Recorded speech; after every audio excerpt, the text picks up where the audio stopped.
संत रामपाल जी महाराज एक ऐसे महान संत जिन्होंने अपनी सतभक्ति, तत्व ज्ञान, करुणा और सेवा के बल पर समाज में नई मिसाल कायम की है। संत रामपाल जी महाराज की अगुवाई में उनके सभी सतलोक आश्रमों से समाज कल्याण के अद्भुत कार्यों ने समाज को सुनहरे भविष्य की एक नई उम्मीद दिखाई है। संत रामपाल जी महाराज से नाम दीक्षा लेने के बाद लाखों लोगों की लाइलाज बीमारियां जैसे कैंसर, एड्स आदि ठीक हुई। संत जी के ज्ञान से प्रेरित होकर उनके अनुयायियों ने लाखों यूनिट रक्तदान किया। संत जी ने लाखों बहन बेटियों का दहेज मुक्त विवाह करवाया।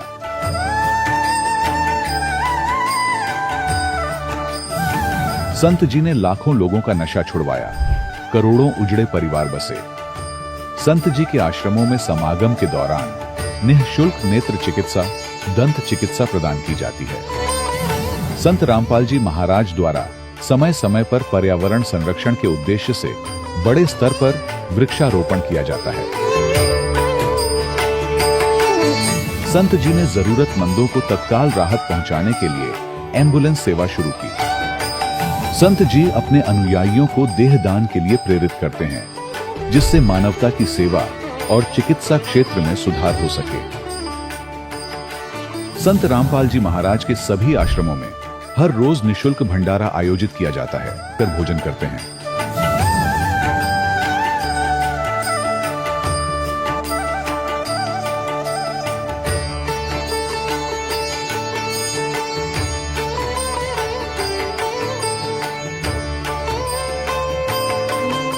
संत रामपाल जी महाराज की अन्नपूर्णा मुहिम ने गरीब और बेसहारा लोगों के जीवन में एक नई ऊर्जा और उम्मीद को जन्म दिया है।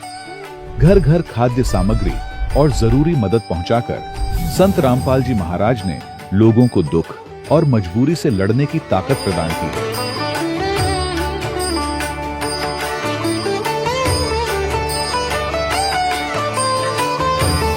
संत रामपाल जी महाराज द्वारा गरीब लोगों के लिए घर बनवाने का अद्भुत कार्य एक ऐसी मिसाल कायम कर रहा है जो सदियों सदियों संत जी की उदारता और दया भावना के तौर पर जाना जाएगा।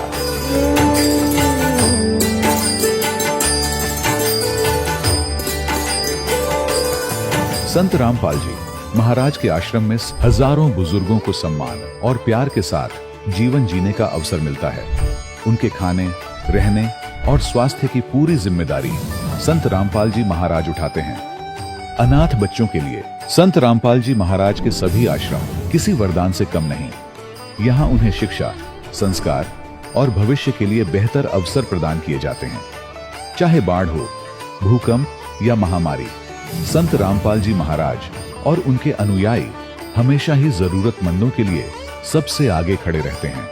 कोविड महामारी के दौरान संत रामपाल जी महाराज के आश्रमों से करोड़ों लोगों के लिए भोजन, दवाइयां और जीवन रक्षक सामग्रियां उपलब्ध कराई गई। चाहे गरीब की मदद हो या किसी शोषित और पीड़ित वर्ग के हक और सम्मान की लड़ाई, संत रामपाल जी महाराज ने हमेशा ही उनकी दबी आवाज को सरकारों तक पहुंचाया है और उन्हें उचित न्याय दिलवाने में अहम भूमिका अदा की है।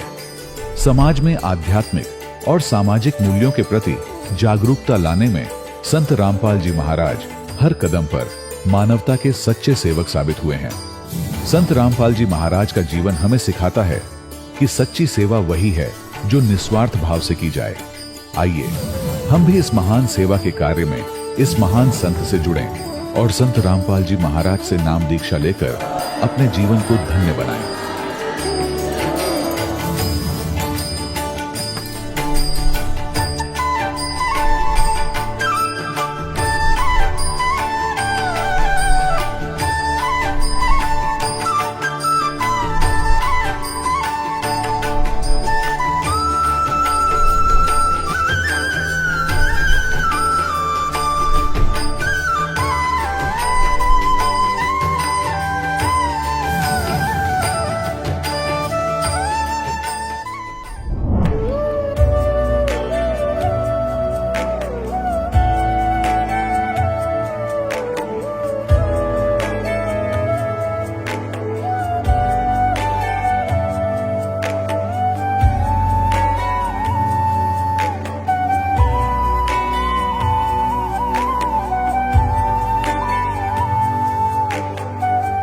गीता में अर्जुन को स्वयं भगवान कह रहे हैं कि उस परमेश्वर की शरण में जा, उसके लिए उन संतों के पास जा जो तत्वदर्शी हो।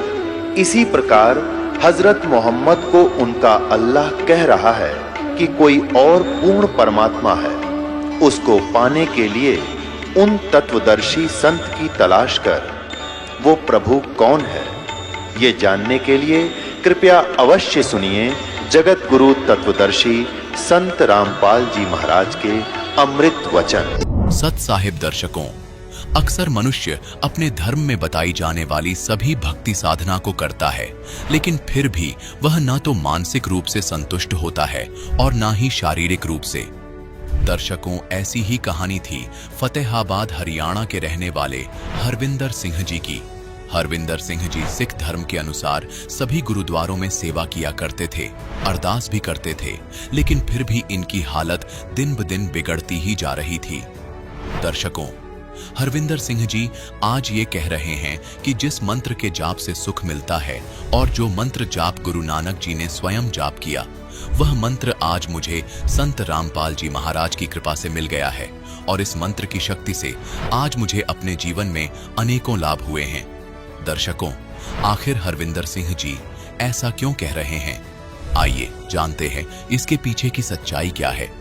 सुनते हैं हरविंदर सिंह जी की कहानी, उन्हीं की जुबानी। नमस्कार सर। नमस्ते सर। सर, क्या नाम है आपका? हरविंदर सिंह है जी। हरविंदर जी, आप कहाँ से हैं? तहसील रतिया, जिला फतेहाबाद जी, हरियाणा। हरविंदर जी, संत रामपाल जी महाराज जी से नाम दीक्षा आपने कब ली? 2015 में संत रामपाल जी से दास ने नाम दीक्षा ली थी। हरविंदर जी, संत रामपाल जी महाराज जी से नाम दीक्षा लेने से पहले क्या आप कोई भक्ति साधना भी किया करते थे? गुरु जी से नाम लेने से पहले हम गुरुद्वारा में जाते थे, वही साधना करते थे जी। सिख धर्म से हम बिलोंग करते हैं। सर, आपने बताया कि आप सिख धर्म से बिलोंग करते हैं, तो क्या कारण बना कि आप संत रामपाल जी महाराज जी की शरण में आए? कारण ये था भक्त जी, विस्तार से हम बताना चाहते हैं जी। घर की स्थिति बहुत ज़्यादा कमज़ोर हो गई थी। हम गुरुद्वारे को मानते थे भक्त जी, हमारे पास ही गुरुद्वारा था घर के, तो हम वहाँ जाते थे। जैसे महीने में एक बार वहाँ लंगर लगता था, वो खा के आ जाते थे। कोई भक्ति साधना जैसे घर वाले बताते थे, हाँ भी ये अपनी आज संग्रांद हैं जी, महीने में आपका लंगर लगेगा जी, तो वो आपने जाना है, वहाँ सेवा करनी है। और जैसे हम गुरुद्वारे थे भक्त जी, वहाँ जाते थे। तो उसके बाद भक्त जी घर की स्थिति बहुत ज़्यादा कमज़ोर हो गई थी। जैसे पिताजी थे, वो दारू वगैरह बहुत ज़्यादा पीते थे जी, वो सारा नशा करते थे, दारू पीते थे, वो बोरिंग का काम करते थे। वो सुबह घर से चले जाते थे और शाम को आते थे, और इतनी दारू पीते थे भक्त जी, वो बोतल की बोतल खड़े पी जाते थे। तो वो शाम को आते जब, तो आते घर में गालियाँ देते और लड़ाई झगड़ा करते और हमें और हमारी माता जी को मारते। तो उसके बाद हम इतने डरे हुए थे भक्त जी, छोटे थे भक्त जी, पढ़ाई कर रहे थे, तो हम पिताजी से उनको कुछ कह नहीं सकते थे, तो हम कुछ समझा नहीं सकते थे क्योंकि हमसे वो बड़े थे। तो ऐसे भक्त जी घर का सिस्टम चलता रहा भक्त जी। थोड़ा सा हमने ज़्यादा उम्र हुई तो हमें कुछ पता चला, घर की स्थिति देखी हमने, बहुत ज़्यादा कमज़ोर थी भक्त जी। तो ऐसे उसके बाद हमने थोड़ा सा, दास की 14-15 साल उम्र हुई तो हमने खेती करनी शुरू कर दी भक्त जी। तो हमारा छोटा भाई था, वो पढ़ाई में थोड़ा कमज़ोर था, वो कह रहा था कि मैं तो खेती करूँगा, तो दास को भी उसके साथ खेती करना पड़ा। तो उसके बाद हम दोनों भाई खेती करने लगे, तो हमने देखा कि हमारे तो ज़मीन भी गिरवी कर रखी है हमारे पिताजी ने, हमें इस चीज़ का पता ही नहीं था। बैंक का लोन हमने देना है सर जी, तो ज़मीन वो हमारी गिरवी पड़ी थी। तो उसके बाद जब हमने घर की स्थिति संभाली तो धीरे धीरे करके भक्त जी, सर जी, वो लोन चुकता किया हमने। ज़मीन थी वो भी गिरवी छुड़वाई हमने। तो इतना कर्ज हो गया था सर जी, तो बहुत ज़्यादा डिप्रेशन में दास रहने लग गया। नींद की गोलियां खा के सोता था, रात को नींद नहीं आती थी, इतनी बुरा हाल हो गया था, सारा शरीर खराब हो गया था। तो दास ये सोचता था अभी इतना कष्ट हमें क्यों हो रहा है, हम गुरुद्वारे में जाते हैं, भक्ति करते हैं सर जी, लेकिन फिर भी कोई राह नहीं मिल रहा। तो बड़ी बहन थी, उसकी शादी करनी थी, क्योंकि हमारा सिख समाज है, बिना देश के तो कोई शादी करते ही नहीं है जी। 10-15 लाख का खर्चा था, वो कैसे आएगा। उसका कोई पता नहीं था। 3 साल हमने खेती की। उसके बाद सर जी क्या हुआ, सारी ज़मीन हमें गिरवी रखनी पड़ गई। सारी ज़मीन हमने गिरवी रख के, तो जैसे वो कहते हैं ना, भी कष्ट आते हैं सारे एक बार ही आते हैं। हमारे पिताजी बीमार हो गए, ज़मीन हमने गिरवी रखी, पैसा इकट्ठा किया, तो लाख रुपए के आसपास उनके ऊपर खर्च आ गया। चलो 2 कारण बने। तीसरी बार फिर क्या हुआ, हमारा बोर ख़राब हो गया जी खेतों वाला, तो 1 लाख 1.5 लाख रुपये उस पर लगा जी।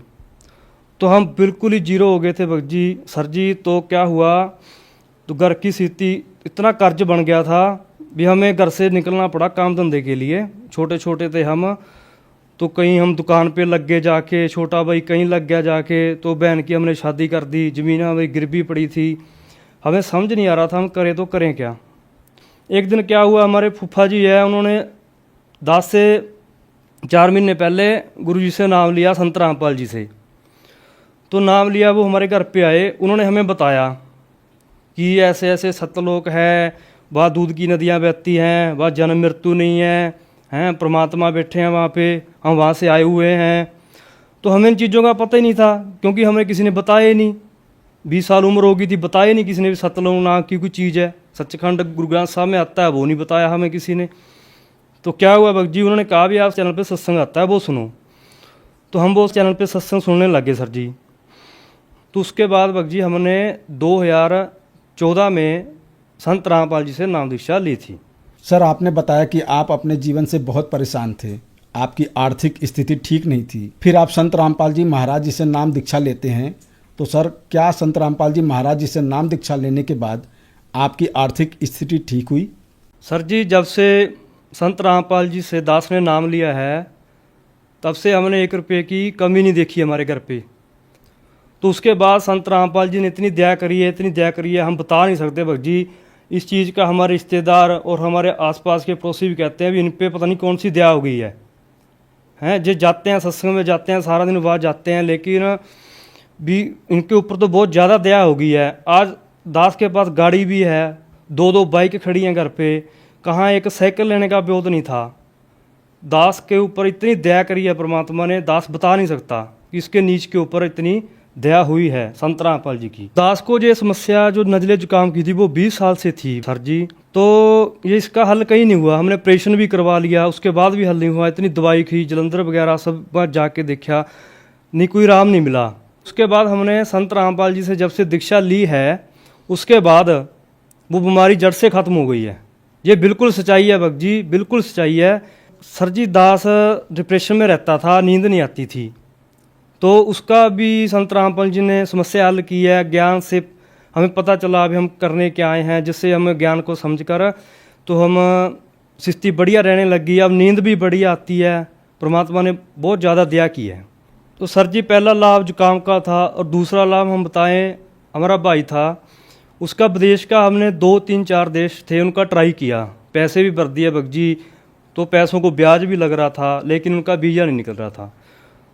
तो हम ज़्यादा लंबा क्या भक्त जी, उसने बोल दिया भी मैं तो आत्महत्या करूँगा, भी उसके बाद मेरे पास कोई हल नहीं, जा तो मेरा विदेश का बन जाए। उसका वीज़ा हमने दुबई, बहरीन, इन देशों का ट्राई किया हमने। फिर उसके बाद लबनान कंट्री है, उसका ट्राई किया, उसके पैसे भी भरे, तो लेकिन उसका कोई वीज़ा नहीं निकला। तो उसने जब आत्महत्या करने की कही, तो दास ने संत रामपाल जी से प्रार्थना की कि गुरुजी ये मरेगा, घर खराब करेगा, गुरुजी की दया करना। तो परमात्मा ने एक कारण बनाया, इतनी दया हुई संत रामपाल जी की। 12 बजे के बाद उसका फ़ोन आ गया हमें ऊपर से एजेंट का कि आपके भाई का वीज़ा निकल चुका है। तो हम हैरान थे भक्त जी कि गुरुजी ने इतनी दया करी हमके ऊपर। बहुत ज़्यादा सबसे बड़ा लाभ है गुरुजी का, संत रामपाल जी का हमारे ऊपर, कि हमारा भाई बच गया। आज वो 4 साल हो गए लगभग, वो विदेश में अपने पैसे कमा रहा है, अपनी कमाई कर रहा है। वो कुवैत में रहते हैं जी, वो बढ़िया उनका काम चल रहा है जी।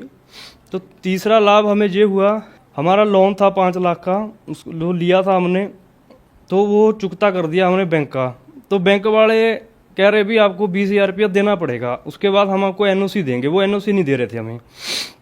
तो हमें क्या, आप पहले बताते भी 5 लाख तो हमने एक भरा है, उसके ऊपर आप कह रहे हो 20,000 रुपये और देना पड़ेगा। या तो आप पहले बताते, क्योंकि हमने बैंक ट्रांसफ़र करनी थी वो, तो नहीं, वो कह रहे भी 20,000 रुपये तो आपको देना पड़ेगा कुछ भी हो जाए। तो रतिया नामदान सेंटर है जी हमारा, वहाँ बैंक भी वहीं थी, तो दास वहाँ से उठ के आ गया जी उनके पास से। तो नामदान पे गुरु जी से प्रार्थना की, प्रणाम किया कि संत रामपाल जी, गुरु जी भी ऐसी ऐसी बात है, तो 20,000 रुपया मांग रहे हैं। तो 2-4 दिन निकले, चलो परमात्मा ने दया करी, तो वो काम हमारा 5,000 में बन गया। कहीं वो 20,000 रुपया मांग रहे थे और एनओसी देने के लिए तैयार भी नहीं हो रहे थे, वो 5,000 रुपये में हमारा काम बन गया। तो सर जी एक लाभ और हुआ हमें, दास डिप्रेशन के कारण नशा करने लग गया था, दारू पीने लग गए थे हम, सिगरेट वगैरह पीने लग गए थे, ऐसी संगति हो गई थी, दारू के बिना हमें नींद नहीं आती थी। हालांकि हमारे पिताजी भी पीते थे, लेकिन हमें नींद नहीं आती थी रात को, गोलियां खा खा के दास रात को सोता था। तो इतना, उसके बाद जब संत रामपाल जी से हमने नाम दीक्षा ली, तो उसके बाद हमने नशे को हाथ तक नहीं लगाया। तो उसके बाद एक लाभ और हुआ भगत जी, दास के अचानक रात को दर्द उठ खड़ा 9-10 बजे के आसपास। तो उसके बाद हमने सारी रात कष्ट में निकाली, तो टीके वगैरह लगाए। तो सुबह दास फतेहाबाद जिला हमारा वहाँ चला गया, वहाँ अल्ट्रासाउंड करवाया हमने जाके, तो उन्होंने बताया भी आपके तो 8 mm की पथरी है। तो चलो हम वहाँ से आ गए, अल्ट्रासाउंड करवा के हमने बड़े हॉस्पिटल में दवाई नहीं ली क्योंकि पैसा नहीं था इतना, तो अभी नाम दीक्षा ले ली थी हमने। तो हम आए, गुरुजी से प्रार्थना लगाई संत रामपाल जी से, तो गुरुजी ने कहा बेटा दया करेंगे परमात्मा, आप दवाई लो। तो हमने वहाँ आए, वहाँ पे दवाई ली। तो हमने उसके बाद भगत जी 2 दिन में वो पथरी गायब होगी भगत जी, ये सबसे बड़ा लाभ है सर जी। वो पथरी, उसके बाद ना तो दास को दर्द हुआ किसी तरह का, किसी तरह की कोई समस्या नहीं है, 8 mm की पथरी थी वो, ये सबसे बड़ा लाभ है। एक लाभ, दास की शादी नहीं हो रही थी, जैसे हमारे समाज में देश की बहुत बड़ी कुप्रथा चल रही है। तो जैसे रिश्ता आता था भी वो कहते थे हम अपनी लड़की को सोना वगैरह या कपड़े वगैरह या दाज दहेज देंगे, लेकिन हम वो मना कर देते थे। तो वो उठ के चले जाते थे भी इनके पास के ऊपर तो कर्ज होगा, ये इसलिए शादी नहीं करना चाहते, इतना खर्च नहीं करना चाहते थे। लेकिन उसके बाद क्या हुआ सर जी, संत रामपाल जी की दया से हमने गुरु जी से प्रार्थना लगवाई, तो गुरु जी ने कहा परमात्मा दया करेंगे। तो उसके बाद दास की रमैनी भी हो गई, भक्तों में रमैनी हो गई। तो उसमें हमने 1 रुपये का दाज दहेज नहीं लिया, क्योंकि संत रामपाल जी नियम में बताते हैं कि हमने दाज दहेज नहीं लेना है। सर, जो श्रद्धालु आज आपको टीवी पर देख रहे हैं और वो भी संत रामपाल जी महाराज जी से नाम उपदेश लेना चाहते हैं, तो कैसे ले सकते हैं? संत रामपाल जी का रोज़ शाम को चैनल पर सत्संग आता है, तो उसमें नीचे पीली पट्टी चलती है जी, उसमें आश्रम के आसपास के नामदान सेंटरों के नंबर लिखे हुए हैं जी। तो उन नंबरों पे आप कॉलिंग करिए, तो भक्ता आपका एड्रेस वगैरह लेंगे, आपसे पूछताछ करके आपको नाम दीक्षा संत रामपाल जी से दिलवाएंगे जी। सर बहुत बहुत धन्यवाद आपका। धन्यवाद जी। दर्शकों, अभी आपने सुने संत रामपाल जी महाराज से दीक्षा प्राप्त करके सुखी हुए भक्त के अनुभव। अब देखिए जगत गुरु तत्वदर्शी संत रामपाल जी महाराज के मंगल प्रवचन। पुण्यात्माओं ये कहते हैं पालने में पूत के पैर पहचान हो जाती है। बचपन से ही उसमें कुछ ऐसे विलक्षण गुण होते हैं जो पुण्यात्मा होती हैं। ऐसी पुण्यात्माओं को परमात्मा आकर मिलते, उसका विधान है ऋग्वेद मंडल नंबर 9 सूक्त नंबर 86 मंत्र 26 और 27 में, ऋग्वेद मंडल नंबर 9 सूक्त मंत्र 82 मंत्र 1, 2, 3 में, ऋग्वेद मंडल नंबर 9 सूक्त 20 के मंत्र 1 में, ऋग्वेद मंडल नंबर 9 सूक्त 54 के मंत्र 3 में, ऋग्वेद मंडल नंबर 9 सूक्त 94 के मंत्र 1 में, ऋग्वेद मंडल नंबर 9 सूक्त 95 के मंत्र 2 में, ऋग्वेद मंडल नंबर 9 सूक्त 1 मंत्र 9 में, ऋग्वेद मंडल नंबर 9 सूक्त 96 के मंत्र 16 से लेकर 20 में यही प्रमाणित किया है कि वो परमात्मा ऊपर के लोक में रहता है। सह शरीर है, नर आकार है, सिंहासन की तरह राजा की तरह सिंहासन पर विराजमान है, वहां से गति करके आता, सह शरीर आता है, अच्छी आत्माओं को मिलता है, उनको उपदेश देता है, ज्ञान देता है, सत्य भक्ति बताता है। और यहाँ कवियों की तरह आचरण करता हुआ घूमता है, वाणी के द्वारा अपना महिमा गाता है, लोकोक्तियों के माध्यम से, दोहों के माध्यम से, जिस कारण से एक प्रसिद्ध कवियों में से भी एक प्रसिद्ध कवि का की उपमा उपाधि भी प्राप्त करता है, लेकिन वो होता है भगवान। ये निष्कर्ष है चारों वेदों का। तो पुण्यात्माओं, उसी विधान अनुसार वो परमात्मा वहां आए, गरीबदास जी से फिर ज्ञान सुनाने लगे। वो उन अच्छी आत्माओं में से एक थे, वो महापुरुष आदरणीय गरीबदास साहिब जी, जो छुड़ानी के बालू में जन्मे थे। और वहां आकर के परमात्मा ने उनको सतज्ञान दे दिया। फिर गरीबदास जी ने आग्रह किया कि हे भगवान, आप जो ऐसा सुखमय स्थान बताते हो जहां हम पहले रहा करते थे सभी, और वहां कोई अभाव नहीं, वहां ऐसी फुहार गिरती रहती है, सुंदर शरीर है, नाश नहीं होता, कभी व्रत नहीं होते, कभी रोग नहीं होता, मृत्यु नहीं होती, सबके परिवार हैं, वहां आपके घर बने बनाए शेष खाली पड़े हैं, क्या मुझे वो स्थान दिखाओगे?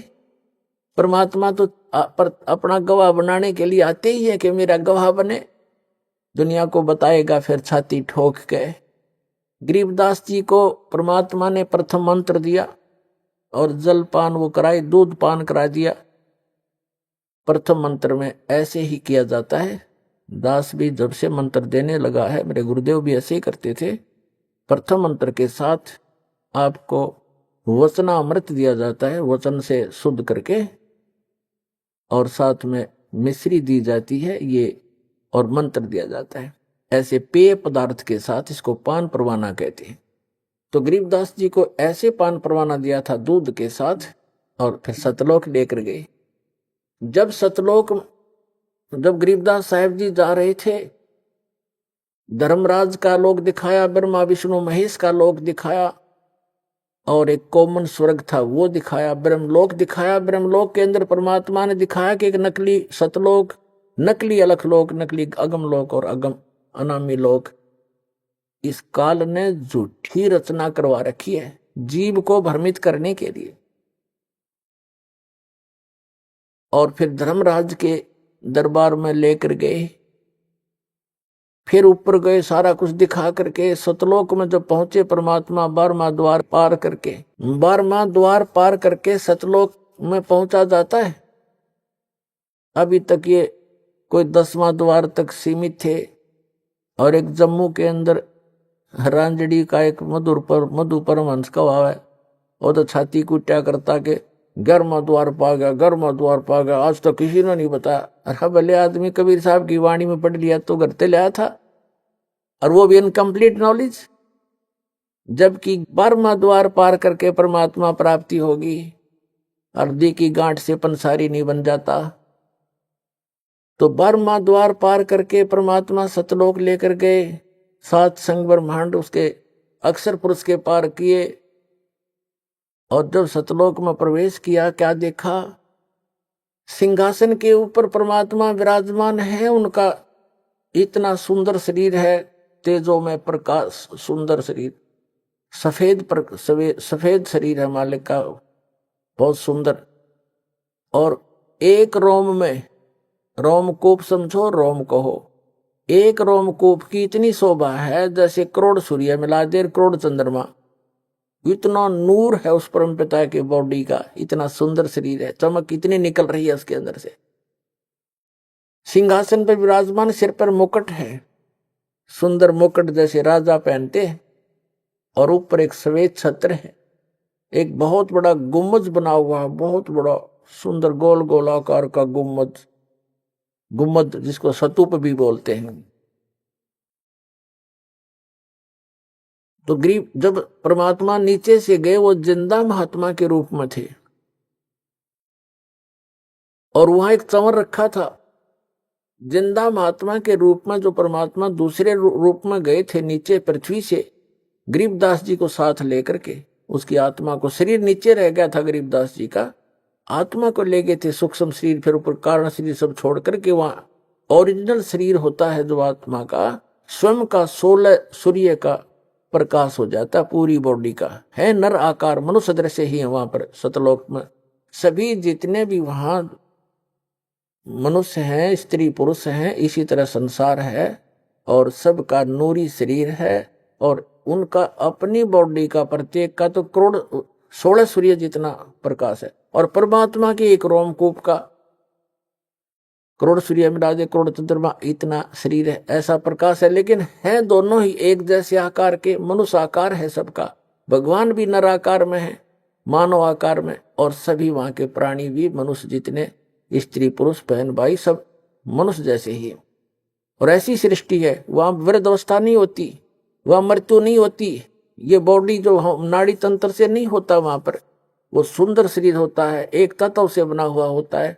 उसका वर्णन यहाँ करना और समझाना भी आपके लिए, दास के लिए दुर्लभ है, क्योंकि आप उस अतिथि को पकड़ नहीं पाओगे, वो तो वहां जाए पता लगेगा आपको। आकार ऐसा ही है, वहां वृद्धावस्था नहीं होती, सदा युवा रहते हैं। एक अतिथि में जाकर के युवा जब हो जाते हैं वो एक, बस उसके बाद उसकी आयु घटती बढ़ती नहीं। तो इस प्रकार वहां की स्थिति है। गरीबदास जी ने वहां का नजारा देखा, ओए होए, और फिर क्या किया कि कबीर साहब जो जिंदा महात्मा के रूप में गए थे, वो चंवर उठाकर अपने दूसरे रूप जो सिंहासन पर विराजमान थे उस पर चंवर करने लगे। जैसे एक सेवक अपने गुरुदेव पर करते हैं या नौकर अपने राजा पर करते हैं, राजा के सेवक श्रद्धा से मक्खी हटाने के लिए, जीव जंतु ना मर जाए, उद्देश्य तो उनका ये होता है। लेकिन वहां एक शौक के लिए, शानो आदर सत्कार के लिए करते हैं। वहां मच्छर माखी का कोई लेन देन नहीं है, कोई व्यवहार नहीं है। तो गरीबदास जी ने सोचा कि ये जो नीचे से बाबा जी आया है, ये तो नौकर है इस भगवान का, इसका सेवक है, चेला चला होगा इसका, और भगवान तो ये बैठा है, यूं देखे बार बार उसके चेहरे का। गरीबदास जी कहते हैं कि सवेत छतर सिर मुकुट विराजे और देखत ना उस चेहरे नो। भगवान के सिर पर सफेद मुकुट है, ऊपर सफेद छत्र है और सुंदर मुकुट है। कहते उस चेहरे ने देखते नहीं, वो साकार है, हमरे ही उनिहार है, हमारा सृजनहार।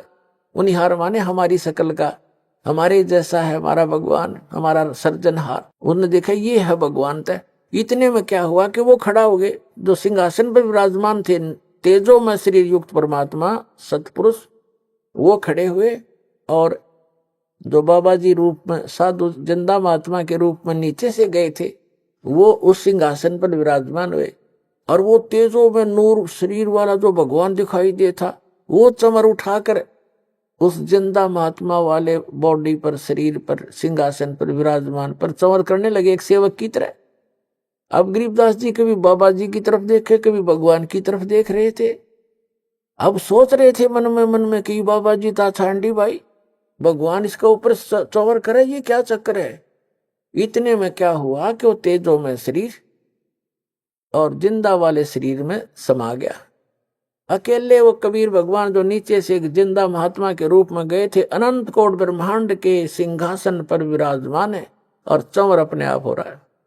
और परमात्मा का, जिंदा महात्मा का रूप फिर उतना ही नूरी बन गया, इतना तेज बन गया और सकल न्यों की न्यों। तब परमात्मा ने कहा था कि गरीबदास, जहां तुम रह रहे हो बालक, वो एक पुनिशमेंट प्लेस है, वो एक प्रिजन है तुम्हारे लिए, एक कारागार है, वहां कोई जीव सुखी नहीं। अब वहां से जब देखते हैं ऊपर जाकर के आत्मा निर्मल हो जाती है, और वहां इतनी तेज दृष्टि होती है, यहाँ की सुई सुई देख सकता वहां का गया हुआ व्यक्ति, इतनी आत्मा की आई का इतना तेज है उसकी नजर। तब गरीबदास जी नीचे देख रहा है, ओए ऐसे दिख रहे जैसे कीड़े मकोड़े तंग पा रहे हो। प्रत्येक की बॉडी के अंदर का सामान भी दिखाई देता वहां से, इसके अंदर क्या है।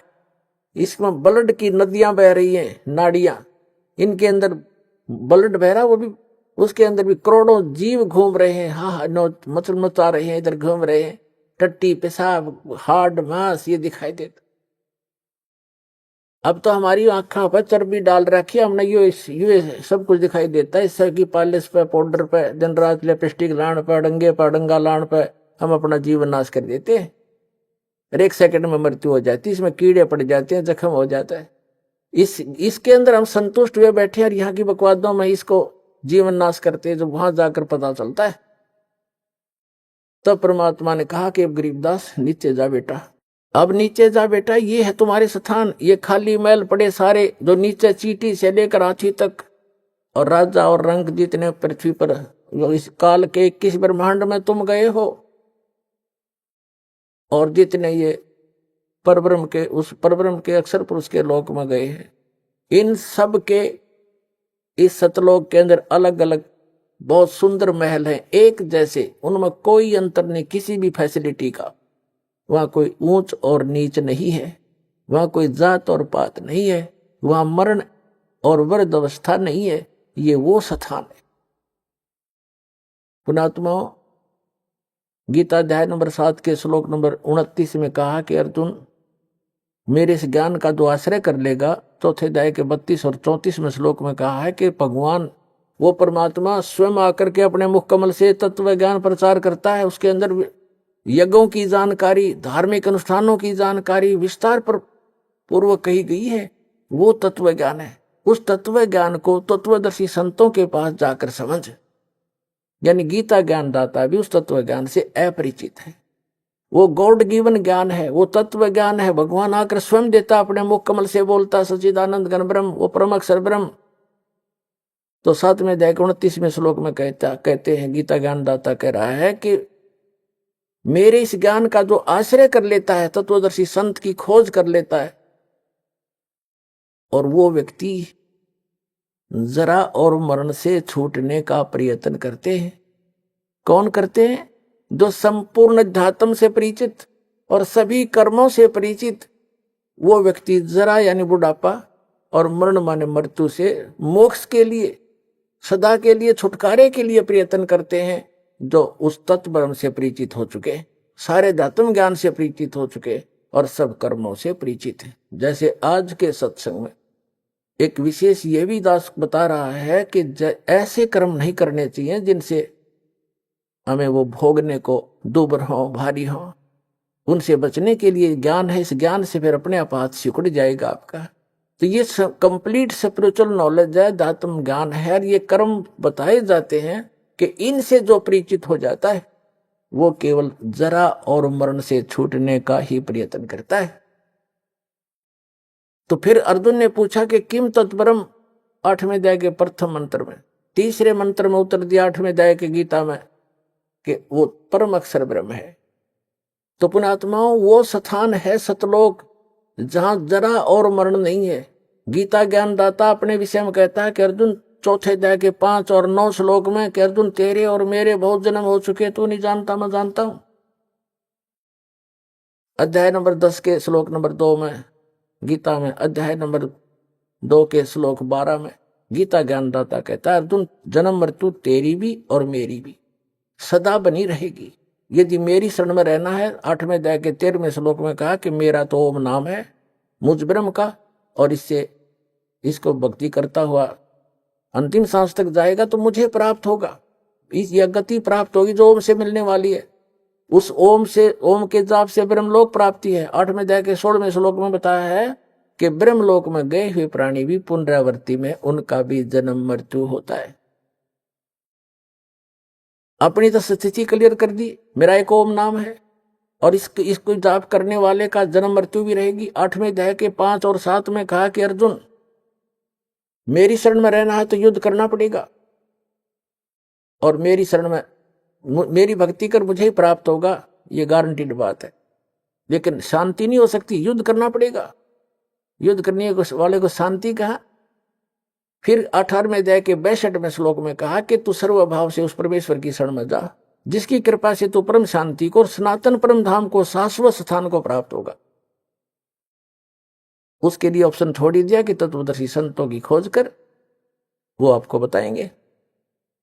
गीता ज्ञानदाता उस तत्व ज्ञान से अपरिचित है, अन्यथा एक अध्याय और लिखवा देता अगर उसमें उसको ज्ञान होता। 15वें अध्याय के 1 से 4 का सारांश है कि तत्वदर्शी संत की पहचान भी बताई है कि जो उल्टे लटके हुए संसार रूपी वृक्ष के सभी छंद बता देगा, सभी विभाग बता देगा, जड़ से लेकर पत्तों तक, स वेदविद, वह वेद के तात्पर्य को जानने वाला तत्वदर्शी संत है। उसके पश्चात परमेश्वर के उस परम पद की खोज करनी चाहिए। 15वें अध्याय के 4 श्लोक के जहां जाने के बाद साधक फिर लौटकर कभी संसार में नहीं आते। तो वो स्थान है सतलोक, जो गरीबदास साहिब को परमात्मा ने दिखाया। फिर गरीबदास जी से कहा कि जा बेटा नीचे जाओ। गरीबदास जी कहने लगे, हे भगवान, इसे गंदे लोक में मुझे ना भेजो मेरे दाता, वहां तो इधर तो देखने को दिल नहीं कर रहा। यहाँ की स्वर्ग की यह हालत है और नीचे तो और बुरा हाल हो रहा है। तो परमात्मा ने कहा, वैसे तुम यहां नहीं रह सकते बच्चा, क्योंकि जब आप यहां से गए आप पुण्यों से परिपूर्ण थे। अब इतने ही पुण्यों से भक्ति से धनी होकर के वापस आ सकते हो, तब यहां पर स्थायी स्थान मिलेगा तुम्हें।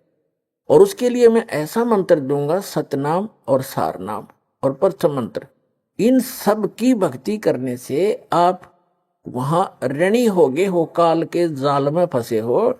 वो तुमसे टैक्स लेता है, क्योंकि ये पृथ्वी किस ब्रह्मांड उसने तप करके प्राप्त किए, ये उसका अपना साधन है। और तुम गलती से चले गए, गलती करके वहां। अब उसने पहले तो तुम्हारे को लूटा, स्वर्ग बना करके वहां रेस्टोरेंट बना रखे हैं। 10% किसी में चार्जेज है, किसी में 20%, किसी में 25% टैक्स लेता है। बाकी सब सुविधाएं, नाचना गाना और बकवास रंडी बाजी कुछ करो वहां पर। लेकिन वो पैसे खर्च होते, उस धनी उस पुण्य अक्षीण होते, और जिससे ये सब अपना गुजारा चला रहे। तब परमात्मा ने कहा, तुम नीचे जाओगे, एक ऐसी अनमोल भक्ति दूंगा बेटा, थोड़े ही समण से घने धनी हो जाओगे उस भक्ति के। अब क्या बताया है, फिर गरीबदास जी नीचे आए। गरीबदास जी ने स्वीकार किया कि जो आपकी आज्ञा, और कहा बेटा नीचे जाकर बता, ढोल पीट दे मेरा और गवाह बन जा बेटा। तेरे भाई बहन बहुत सभी यहां से गए हुए सब मिसगाइडेड है। और कबीर भगवान ने उनके अंतःकरण में कंप्लीट स्पिरिचुअल नॉलेज फीड कर दिया।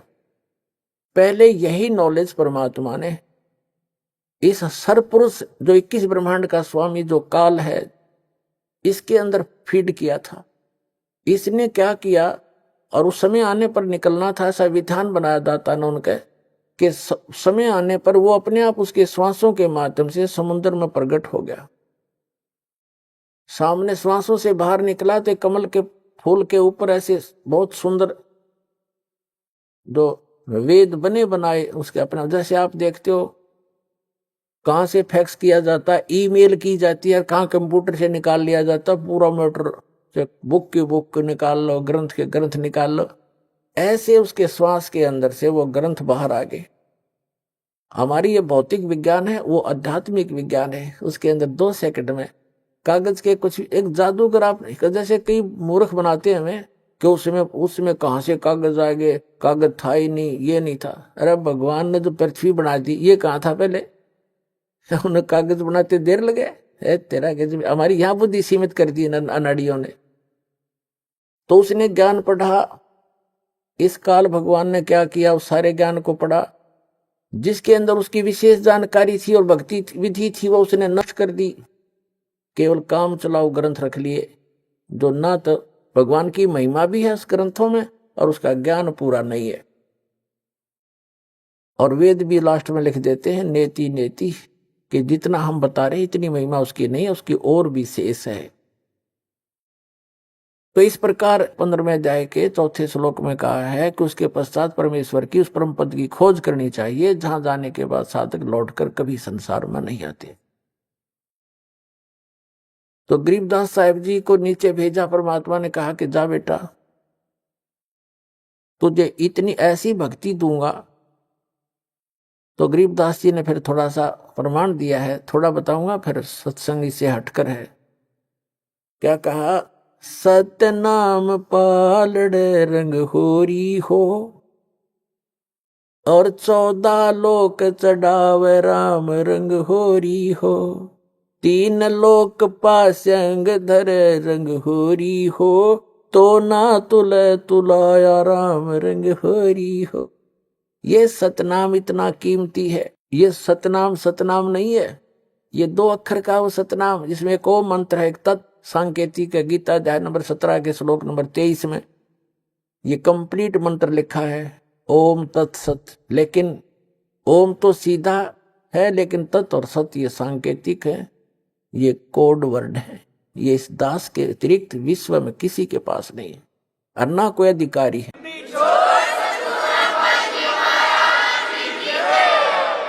तो इनमें से ओम और तत् मिलकर वो सांकेतिक शब्द, ये सतनाम बनता है 2 अक्षर का। और जिस भी महापुरुष का उद्धार हुआ है, उन्होंने परमात्मा से प्राप्त करके इसी का जाप किया है। उनको भगवान स्वयं आए गुरु रूप में, या कोई गुरु से गुरु अपना शिष्य बना करके उनको गुरु पद पर आगे उनका उद्धार किया। इसी मंत्र से सबका उद्धार हुआ। इसके अतिरिक्त कोई विश्व मंत्र नहीं है जो इस जरा और मरण में समाप्त कर सके। तो क्या बताया कि इस सतनाम के सुमरण का एक बार श्वास उश्वास से मर्यादा में रहकर पूरे गुरु से लेकर, अपने आप नहीं, कोई घर का आप पे गुरु बन जाए आगे चेले बनाओ, वो महापापी अपराधी व्यक्ति है, उसे कोई लाभ नहीं होगा। जैसे इस दास से प्राप्त करके कोई निकम्मी आत्मा, दुष्ट इंसान स्वयं ये मंत्र किसी को आगे दान करने लग जाए, देने लग जाए, गुरु बन जाए, वो सबसे बड़ा शत्रु और होगा इस मानव समाज का। भगवान का द्रोही होता वो व्यक्ति, क्योंकि वो अधिकारी नहीं है। वो झूठा लाइसेंस बना रहा है, झूठा वो डुप्लीकेट पासपोर्ट बना रहा है। आगे चल के समय पर धोखा देगा वो पासपोर्ट उसका। इस विश्व में इस दास के अतिरिक्त आज के दिन दूसरा कोई सतमार्ग और ये ज्ञान और उपदेश का अधिकारी नहीं है। ये सत्कर मान लियो पुण्यात्मा, झूठ नहीं बोलता दास।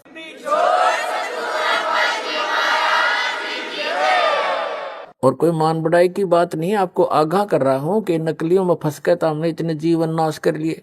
तो कहने का भाव ये है कि गरीबदास जी को जो परमात्मा ने बताया, गरीबदास जी ने आगे बताया कि ये एक सतनाम इतना कीमती है, एक बार श्वास उश्वास से एक बार सिमरण करने का कितना धन, कितनी वैल्यू है इसकी, कितनी कीमत है।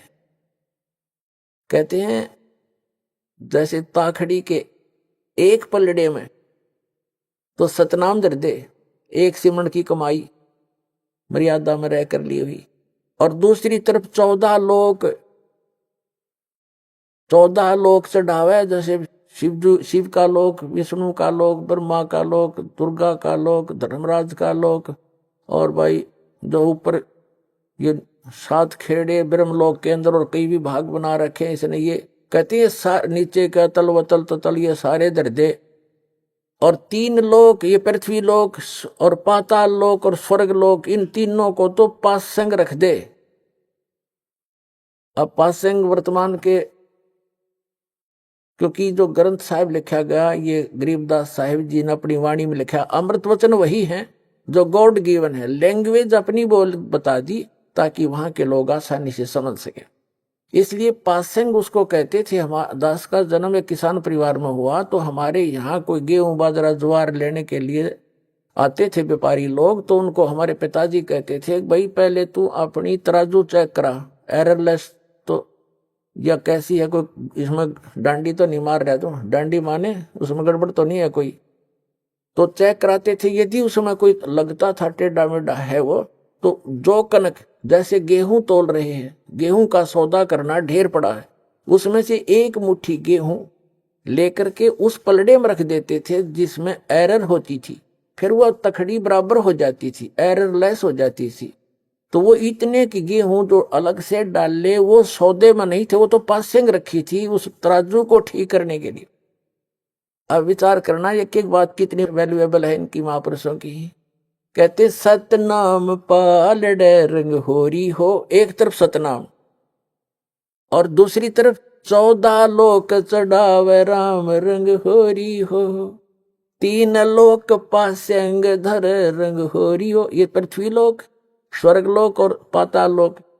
कहते ये तो सौदे में मत गिना इसने तय, ये तो किसी खाते में, आम एक छोटा सा सरपंच बन जा वो धरती तोल दे, चेयरमैन बन जा तो पता नहीं क्या बन जा, एमएलए एमपी मंत्री मुख्यमंत्री बन गए, छोटे से टुकड़े के धरती तोल देते हैं।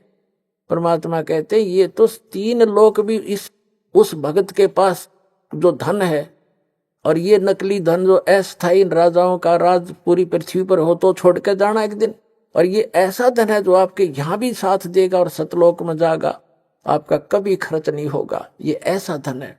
तो क्या बताया है, सतनाम पालड़े रंग होरी हो, 14 लोक चुड़ाव राम रंग होरी हो, 3 लोक पासंग धरे रंग होरी हो, तो ना तुला तुलाया राम रंग होरी हो।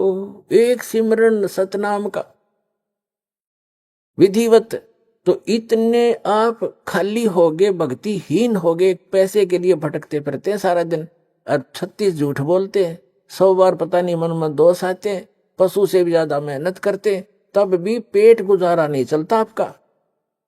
और इस परमात्मा की शरण में आके देखना, सद्भक्ति करना, भक्ति धन तो इकट्ठा होगा अलग से आपका, और यहाँ की सुख सुविधा तो आपको रूंगे में देगा भगवान, रूंगा।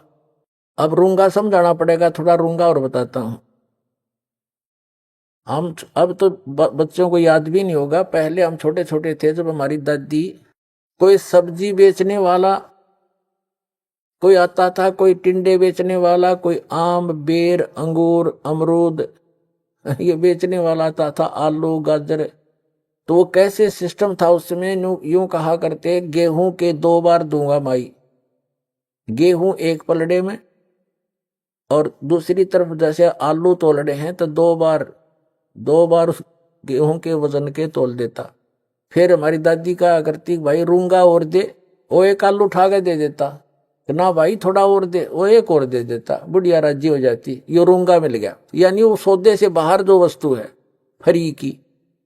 तो परमात्मा कहते हैं जो सुख, जो आपका हमारा जो वास्तविक उद्देश्य है आपका, वो मोक्ष दिलाना, जरा और मरण से छुटवाना, सतलोक भेजना, और जो यहाँ की सुख सुविधा तो आपको रूंगे में देंगे, जिनकी फ्री ऑफ कॉस्ट कीमतें नहीं होती इसकी, ये तो ऐसे दी जाएगी आपको।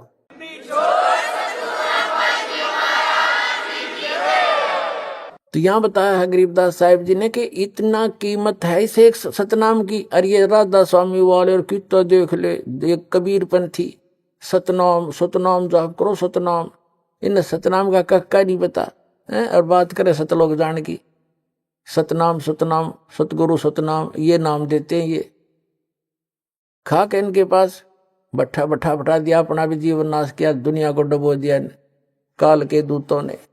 तो पुण्यात्मा दया करी भगवान ने आपके ऊपर, वो स्वयं ही रजा बख्शा जब यो काम बढ़ा कर आगे ने। अब आपके ऊपर, इस दास के ऊपर उस परम पिता का पूरा पंजा है, आप इसको लगे रहना, आपका उद्धार 101 पीढ़ी पार हो जाएगी आपकी, ये सत्कर मान लेना। कबीर साहब कहते हैं, भक्ति बीज होए जो हंसा, तारों ताश के 71 वंशा। जो भक्ति बीज हो, सही भक्ति कर रहा हो, उसके 101 वंश कुल पार कर दूंगा। 42 की तो बातें छोड़ी, धर्मदास वाले गाटा जोड़ रहे, 42 वंश को राज मंत्र दान करने का नाम दे दिया, पार करने का। वो तो परमात्मा ने ये कहा था। धर्मदास ज्यादा चिंतित हो गया था, एक नारायण दास को पहचान कर, जो उसका इकलौता पुत्र था, वो काल का दूत था, भगवान ने उसको दृश्य उसके अंदर की सती थी दिखाती थी। इतना चिंतित हो गया वो धर्मदास वैश्य सेठ, हे भगवान अब मेरा क्या होगा, हे भगवान मेरे तो काल के दूत पैदा हो गया, अब मेरा कैसे वंश चलेगा। तो परमात्मा ने कहा था कबीर जी ने कि मैं अपने कोटे से तुझे एक बालक दूंगा, उससे तेरे 42 वंश चलेंगे। फिर ये नहीं कहा था कि उन 42 वंश से जो नाम लेगा वे पार होगा, नहीं, उनको तो नाम मना दिया। परमात्मा ने कहा है कबीर वाणी चैप्टर में, कबीर सागर में, कि धर्मदास मेरी लाख दुहाई, ये सार नाम की दिबा, सत मूल ज्ञान और मूल नाम, ये मूल नाम है, सार नाम है। मूल ज्ञान में सतनाम सार नाम सार आ जाता है, और सार नाम तक कहा था कभी जिक्र भी ना करती। तो और कब तक छुपाना है, तो कहते हैं मूल ज्ञान तब तक छुपाई जब तक 12 पंथ मिट जाए, और तब तक एक पंथ भी ना चला था। जब धर्मदास जी आए थे तो उन्होंने ये छुपा कर रखा था, और फिर भी धर्मदास जी के ये मन में थोड़ा बहुत दोष पैदा हुआ था कि मेरे बच्चों का क्या होगा।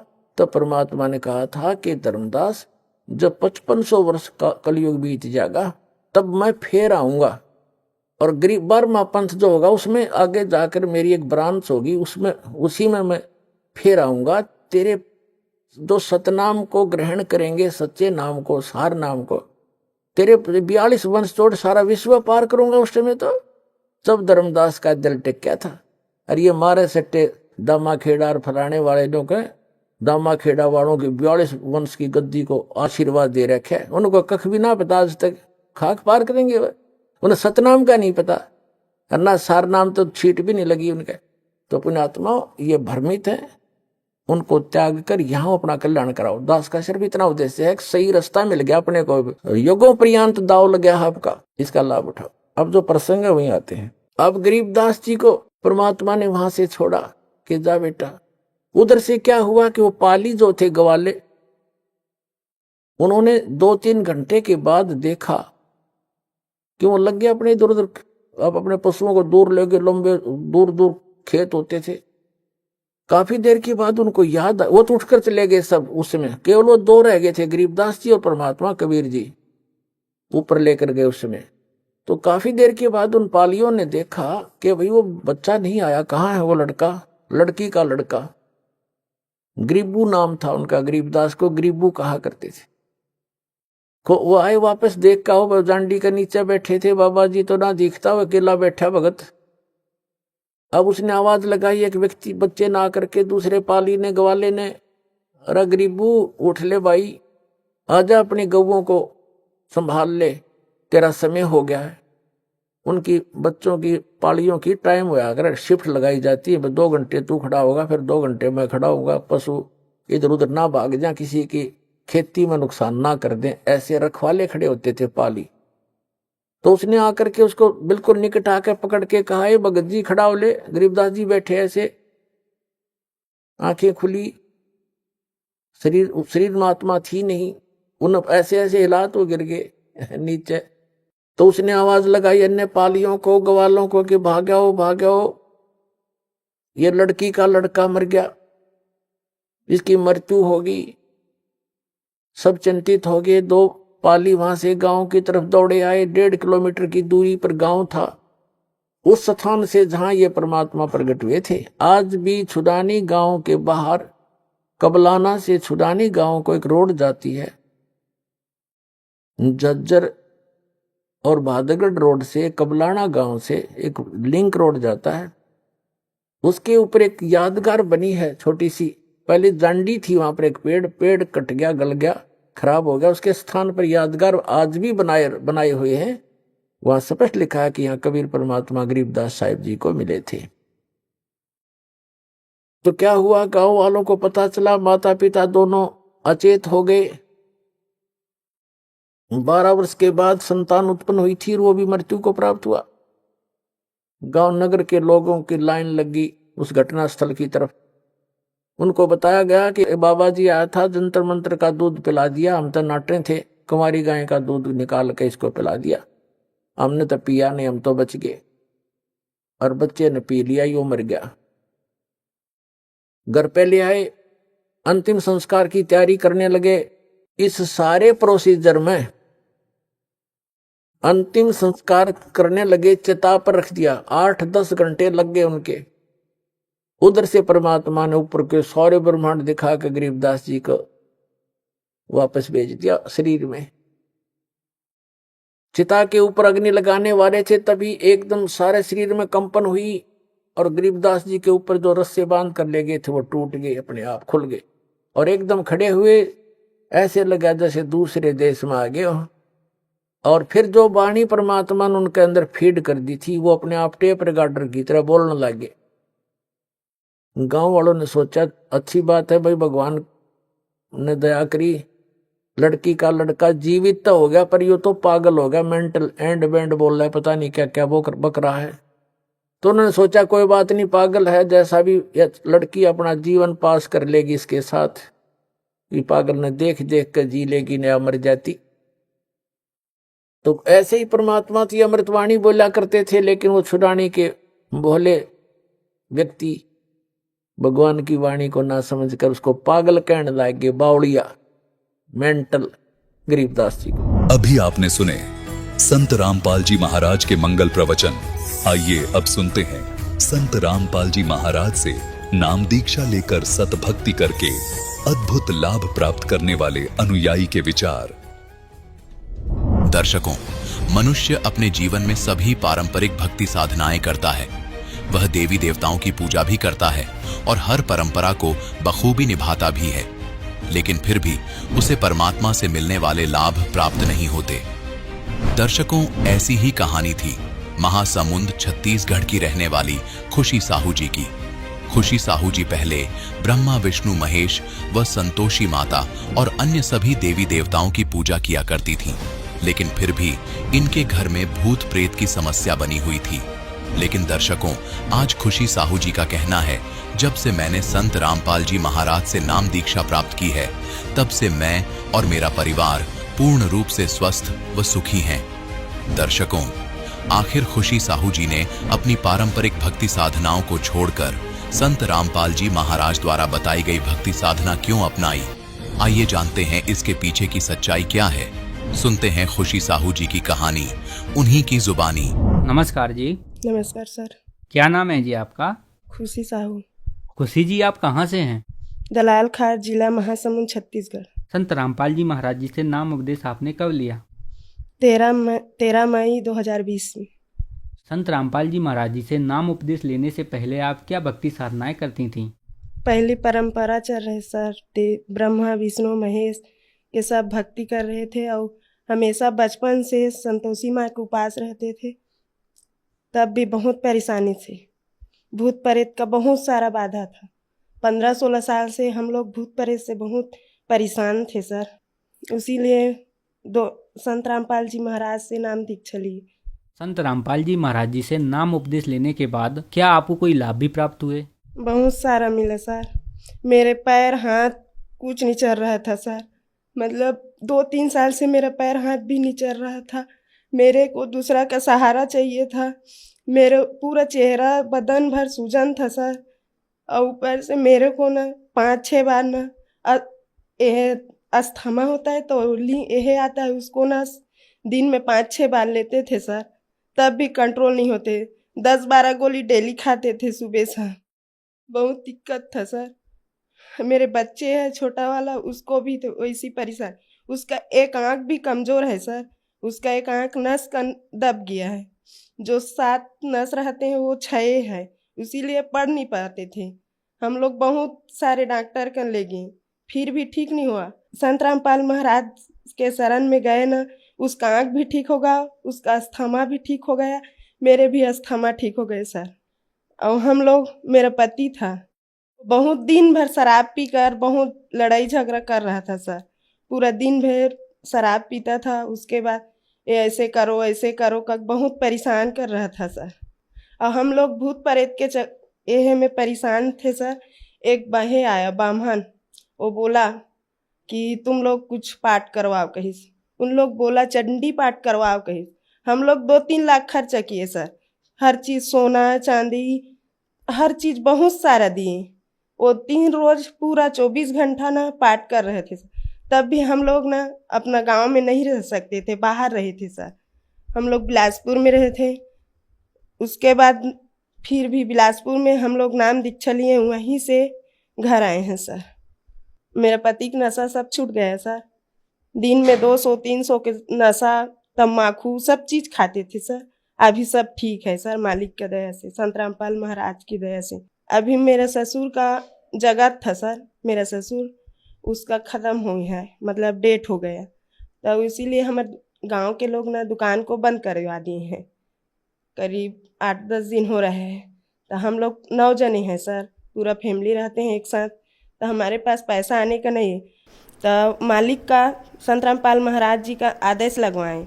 हमारे खाता में 56,000 पैसा आया है सर, अभी का बात है, 8-9 दिन हो रहा है। संत रामपाल जी महाराज जी से नाम उपदेश लेने के बाद आपको बहुत सारे लाभ प्राप्त हुए, तो संत रामपाल जी महाराज जी से नाम उपदेश कैसे प्राप्त कर सकते हैं? टीवी पर संत रामपाल जी के महाराज का सत्संग चलता है, उसमें नंबर आता है, उसमें कांटेक्ट करके नाम दीक्षा ले सकते हैं। धन्यवाद जी। सत साहेब।